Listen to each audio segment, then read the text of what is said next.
Well, good morning, campers. Welcome to Viking Flom Incorporated. I incorporate myself into my work.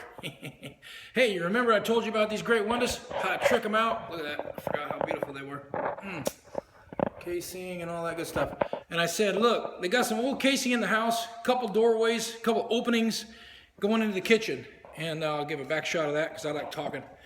And you see them there, and they had the old casing on it. And I said, look, how long is it going to take before they decide to get rid of this old stuff? It didn't take very long because they're smart people, and they say, this is where the people coming in, they're going to see it. So let's change it. So I'm going to show you what we got to do and a few tricks of the trade here because I know you're all just dying to hear what I got for you this time.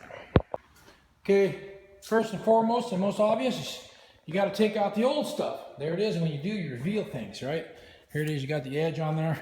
Pretty gnarly. Now in this case, because this is the kitchen, I want to show you, you can't just slap it all in there. You got to double check the drawings. So you look at the drawings over here and you go, what's going on right here? All right, got a refrigerator going on that side. Let me show you this side though. This side, where I be working, comes over. You got to check it out from here to here. How many inches? Okay, the cabinet's at 115 and 7/16.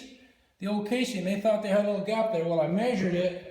And voila, if it didn't just meet right to the old junk, which is kind of a drag for me because now I got to stop my casing basically back here a little bit, clean this all up, but that's just the nature of the beast, people. If I didn't know about that, I might put it too tight and the cabinets wouldn't fit, and then the cabinet guy would be like talking to me under his breath.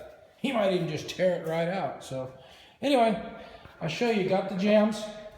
Nice poplar. I told you, don't be using MDF. That's for people who don't want to spend a dime more. And they got floppy old MDF in there, and it gets wet, and it's not good. It retains water, but poplar is a great board.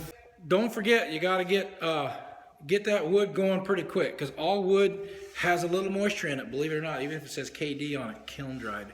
It's going to twist a little bit and be warpy, but this is way better, so that's the best product. So you cut her down, you cut your jams down to fit the size, right? Specific size. Big plaster, drywall on this side, 2x4, add it all together, voila. It's not a 5.5, it's 5 1/4 in this case. Rip it down and sand your edges, people. Take your time. Look at that.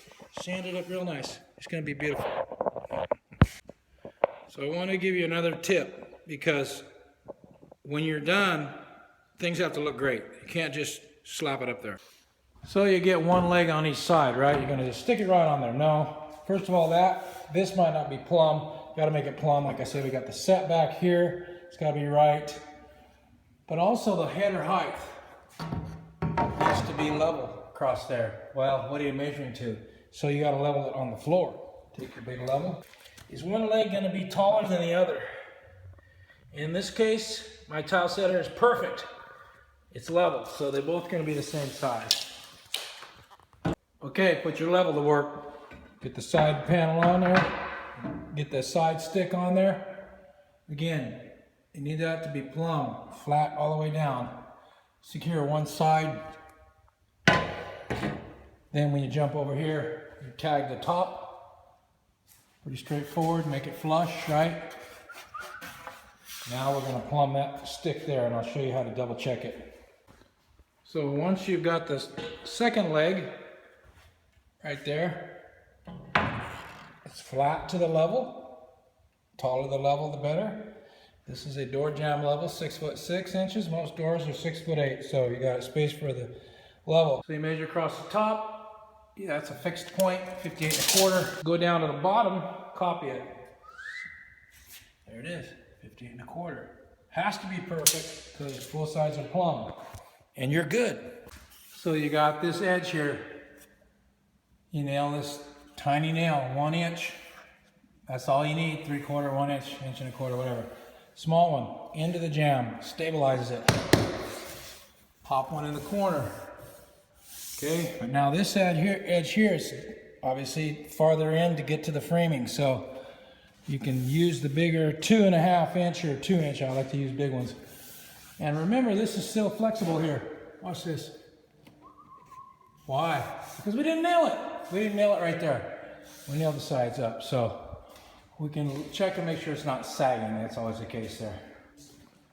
So there's a couple ways you can check it. It needs to be flat across here.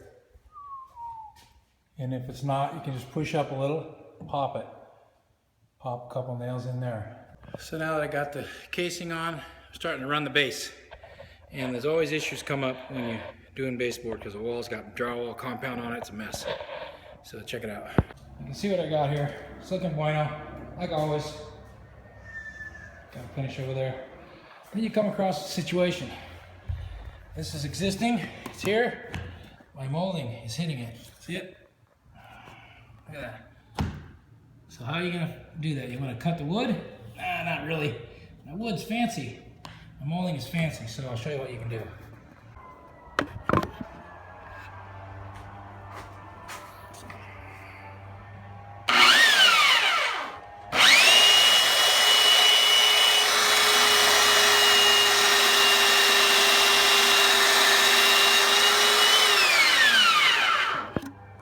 Well, you get the idea. See, when you're done, you will never know we cut that plate.